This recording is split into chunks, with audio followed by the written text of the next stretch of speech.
আসসালামু আলাইকুম প্রিয় শিক্ষার্থীরা, কেমন আছো সবাই? আশা করি সবাই ভালো আছো, সুস্থ আছো। আমি সহকারী শিক্ষক রওশনারা ইকবাল সিদ্দিকী স্কুল অ্যান্ড কলেজের পক্ষ থেকে অনলাইন ক্লাসে তোমাদের সবাইকে জানাচ্ছি স্বাগত।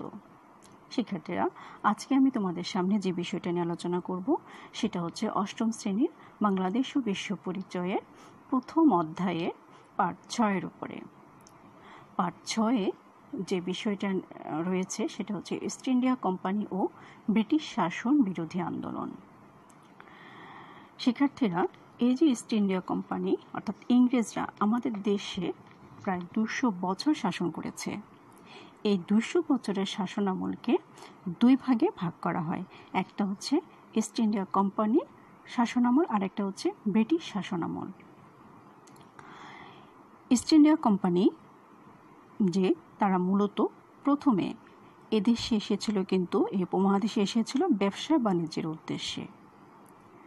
পরবর্তীতে এই ইস্ট ইন্ডিয়া কোম্পানি 1757 সালে পলাশী যুদ্ধের মাধ্যমে বাংলা, বিহার, উড়িষ্যার নবাব সিরাজউদ্দৌলাকে কিন্তু পরাজিত করে বাংলার রাষ্ট্র ক্ষমতাটা দখল করে নেয় এই ইস্ট ইন্ডিয়া কোম্পানি। এদেশে আগত যে অন্যান্য যে ইউরোপীয় কোম্পানিগুলো ছিল, সেই অন্যান্য ইউরোপীয় কোম্পানিগুলোকে এই ইস্ট ইন্ডিয়া কোম্পানি অর্থাৎ ইংরেজরা পরাজিত করে এবং পরবর্তীতে দেখা গেছে যে স্থানীয় যে শাসকরা ছিল, স্থানীয় শাসকদের বিরুদ্ধে নানামুখী ষড়যন্ত্র করে ইংরেজ ব্যবসায়ী কোম্পানি এই অঞ্চলে ইংরেজ শাসনের সূচনা করে। ব্রিটিশ ইস্ট ইন্ডিয়া কোম্পানি প্রথমে এদেশে লর্ড ক্লাইভকে পাঠান। এই দেশে শাসন করার জন্য প্রথমে তারা লর্ড ক্লাইভকে পাঠান। লর্ড ক্লাইভ মীর জাফর, মীর কাসেমকে তারা নবাব বানালেও মূলত ক্ষমতা কিন্তু তার হাতে থেকে যায়। এই ধূর্ত ও দুর্দর্শ ইংরেজ সেনাপতি 1765 সালে দিল্লির সম্রাট শাহ আলমকে পরাজিত করে, অর্থাৎ দিল্লির সম্রাট শাহ আলমের নিকট থেকে দেওয়ানি লাভ করেন। এই দেওয়ানি লাভের পর বাংলার নবাবকে ঋত্বিভোগীতে পরিণত করে এই লর্ড ক্লাইভ। তিনি দেওয়ানি লাভের পর বাংলায় দ্বৈত শাসন ব্যবস্থা প্রবর্তন করেন। শিক্ষার্থীরা, দ্বৈত শাসন ব্যবস্থাটা কি? দ্বৈত শাসন ব্যবস্থা হচ্ছে এই শাসন ব্যবস্থায় ক্লাইভ বাংলার নবাবের উপর শাসন ও বিচার বিভাগের দায়িত্ব অর্পণ করেন এবং রাজস্ব আদায় ও যে প্রতিরক্ষার দায়িত্ব ন্যস্ত করেন কিন্তু কোম্পানির উপর। ফলে কি হয়? ফলে নবাব পেলেন ক্ষমতাহীন দায়িত্ব আর কোম্পানি লাভ করেন দায়িত্বহীন ক্ষমতা। এই দ্বৈত শাসনের ফলে কোম্পানি কর্মচারীদের অর্থের লালসা দিন দিন বাড়তে থাকে। এরপরে দেখা দেয় 1768 সালে অনাবৃষ্টি, অর্থাৎ 1767 সালে সাল থেকে পরপর 3 বছর অনাবৃষ্টির কারণে খরায় ফসলের ব্যাপক ক্ষতি হয়। 1770 সালে বাংলায় দেখা দেয় দুর্ভিক্ষ। এই দুর্ভিক্ষের করাল গ্রাসে প্রায় বাংলার 1 কোটি মানুষ মারা যায়, অর্থাৎ বাংলার প্রায় 1/3 লোক, 3 ভাগের 1 ভাগ লোক মারা যায়। ইতিহাসে যা 76-এর মন্বন্থর নামে পরিচিত। এইসব কারণে কোম্পানির উপর কিন্তু ব্রিটিশ সরকার খুশি ছিল না। এছাড়াও কোম্পানির উপর ব্রিটিশ সরকারের খুশি না থাকার কারণ হচ্ছে ইস্ট ইন্ডিয়া কোম্পানি যে রাজ্য বিস্তার নীতি, তারপরে হচ্ছে একের পর এক দেশীয় রাজ্যগুলো দখল, দেশীয় রাজন্যবর্গের মধ্যে ভীতি, তারপর অসন্তোষ ও তীব্র ক্ষোভ, চরম অর্থনৈতিক শোষণ, বঞ্চনা, এদেশের শিল্প কারখানাগুলো ধ্বংসসহ ভূমি রাজস্ব নীতির নামে দরিদ্র যে কৃষকদের অর্থনৈতিক মেরুদণ্ডকে তারা একেবারে ভেঙে ফেলে। উপমহাদেশের জনগণের এই যে ক্ষোভ, এই ক্ষোভের বহিঃপ্রকাশ ঘটে কিন্তু 1857 সালে সিপাহী বিদ্রোহের মধ্য দিয়ে। এই 1857 সালে ভারতে প্রথম স্বাধীনতা সংগ্রাম হয়, আর এই প্রথম স্বাধীনতা সংগ্রামের মধ্য দিয়েই কোম্পানি শাসনের অবসান হয়। ব্রিটিশ সরকার ভারতের শাসন ক্ষমতা নিজ হাতে গ্রহণ করেন 1858 সালে। ব্রিটিশ সরকার ব্রিটিশ মন্ত্রিসভা কর্তৃক অর্থাৎ ব্রিটিশ মন্ত্রিসভা থেকে একজন মন্ত্রীকে ভারত সচিব পদে মনোনীত করেন। তার সাথে 15 জন সদস্য বিশিষ্ট পরামর্শক সভা বা কাউন্সিলরের মাধ্যমে ভারত শাসনের ব্যবস্থা করেন।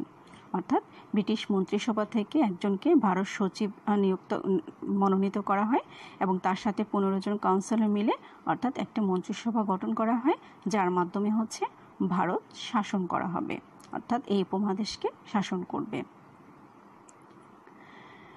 ব্রিটিশ সরকার এই আইন অনুসারে গভর্নর জেনারেলকে ভাইসরয় বা ব্রিটিশ রাজপ্রতিনিধি নামে অভিহিত করা হয়।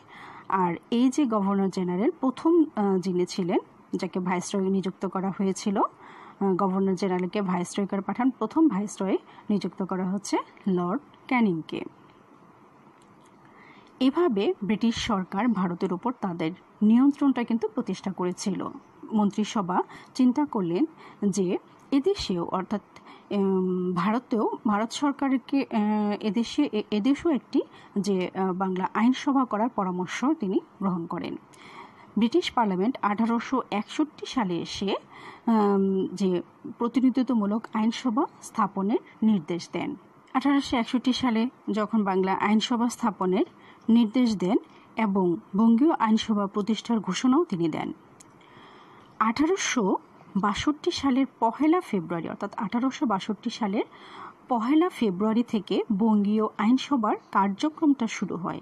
আর এই কার্যক্রমে সদস্য সংখ্যা ছিল তখন 12 জন। পরবর্তীতে 1892 সালে এই সদস্য সংখ্যা কিন্তু 12 জন থেকে 21 জন করা হয়। শুরুতেই এই যে সদস্যদের ভোটে নির্বাচিত হওয়ার বিধান ছিল না, পরে ভোটে নির্বাচিত গণপ্রতিনিধিদের দ্বারা গণতান্ত্রিক প্রতিষ্ঠান হিসেবে এটি গড়ে ওঠে এবং এর ধারাই কিন্তু বাংলাসহ সারা ভারতে প্রচলিত হয়। তবে বাংলা আইনসভা প্রণয়ন করা হলেও কিন্তু ব্রিটিশ শাসকদের কর্তৃক কিন্তু বাংলা শাসনভারটা ঠিকই বহাল ছিল, অর্থাৎ তাদের কর্তৃত্বটা বাংলায় কিন্তু ঠিকই বহাল ছিল। পরবর্তীতে দেখা যায় যে এই যে এত বড় বাংলা প্রেসিডেন্সিকে নিয়ে ব্রিটিশ সরকার কিছু পরিকল্পনা গ্রহণ করেন। এই পরিকল্পনা অনুযায়ী যে পরিকল্পনাটা ছিল যে বাংলার প্রেসিডেন্সিকে ভাগ করা, অর্থাৎ পূর্ব বাংলা, বিহার, উড়িষ্যা, মধ্যপ্রদেশ ও আসামের কিছু অংশ নিয়ে কিন্তু গঠিত ছিল বাংলা প্রদেশ বা বাংলা প্রেসিডেন্সি। তখন ব্রিটিশ সরকার চিন্তা করেন যে এত বড় প্রেসিডেন্সিকে একটা কেন্দ্র থেকে শাসন করা সম্ভব নয়। এই চিন্তাধারা থেকে এই বাংলাকে অর্থাৎ বঙ্গকে ভাগ করার পরিকল্পনা করেন। ভারতের বড় লর্ড কার্জন 1905 সালের 16 অক্টোবর কিন্তু এই বাংলা ভাগ করেন। এই বিভক্তি কিন্তু ইতিহাসে বঙ্গভঙ্গ নামে পরিচিত।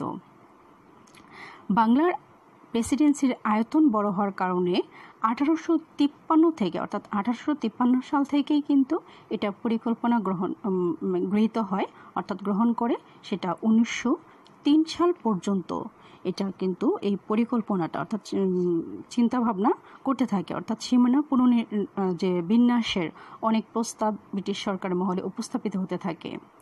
প্রকৃতপক্ষে 1903 সালে এসে বঙ্গভঙ্গের যে পরিকল্পনা, সেই পরিকল্পনাটা গৃহীত হয় এবং সীমানা নির্ধারণ করা হয়। অর্থাৎ 1853 সাল থেকে 1903 সাল পর্যন্ত এটা পরিকল্পনা গ্রহণ করা হয় এবং 1903 সালে সেটা সীমানা নির্ধারণ করা হয়।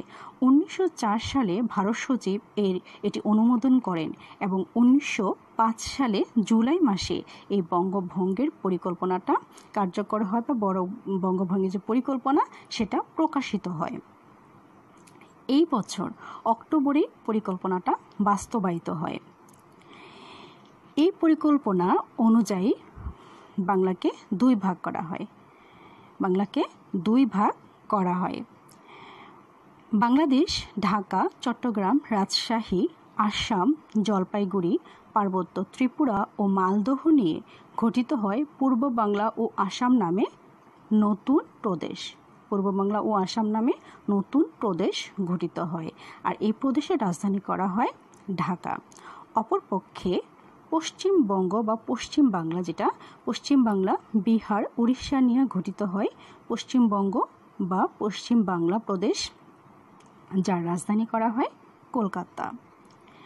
শিক্ষার্থীরা, পরবর্তীতে কিন্তু এই যে বঙ্গভঙ্গ করা হয়েছিল তা কিন্তু পরবর্তীতে এটা রহিত করা হয়। সেটা 1911 সালে বঙ্গভঙ্গটা রহিত হয়, আর সেটা হচ্ছে রাজা পঞ্চম জর্জ ভারতে এসে দিল্লির দরবারে এই বঙ্গভঙ্গ রদের ঘোষণা দেন। শিক্ষার্থীরা, একটু লক্ষ্য করো, লর্ড কার্জন শুধু কিন্তু শাসন সুবিধার জন্য পূর্ব বাংলার জনগণের কল্যাণের কথা বিবেচনা করে কিন্তু এই বঙ্গভঙ্গটা করেননি। এর পেছনে কিন্তু ব্রিটিশ প্রশাসনের সুদূর প্রসারী রাজনৈতিক স্বার্থটা কিন্তু জড়িত ছিল। লর্ড কার্জন বাংলার রাজনৈতিক সচেতনতা সম্পর্কে কিন্তু তিনি সতর্ক ছিলেন। তিনি এই যে ব্রিটিশ বিরোধী যে আন্দোলন, এই ব্রিটিশ বিরোধী আন্দোলনটাকে থামিয়ে দেওয়াটাই ছিল কিন্তু এই যে বঙ্গভঙ্গের মূল উদ্দেশ্য। হিন্দু ও মুসলমানদের মধ্যে যে একটা সম্মিলিত শক্তি ছিল, ঐক্যবদ্ধ বাংলা ছিল, এই ঐক্যবদ্ধ বাংলা কিন্তু ছিল ব্রিটিশ প্রশাসনের জন্য বিপজ্জনক, যার ফলে বাংলা ভাগ করে একদিকে বাঙালির শক্তিকে দুর্বল করা হলো, অপরদিকে পূর্ব বাংলার উন্নয়নের নামে মুসলমান সম্প্রদায়কে খুশি করা হলো। এভাবেই কিন্তু লর্ড কার্জন বিভেদ ও শাসন নীতি প্রয়োগ করে যতটা না পূর্ব বাংলার কল্যাণে করেছেন, তার চেয়ে বেশি ব্রিটিশ ক্ষমতাকে টিকিয়ে রাখার স্বার্থে কিন্তু তিনি এই বাংলাকে ভাগ করেছিলেন। তাহলে শিক্ষার্থীরা, তোমরা এ বিষয়টা ভালো করে পড়বে। তাহলে আজকে এ পর্যন্তই, ধন্যবাদ।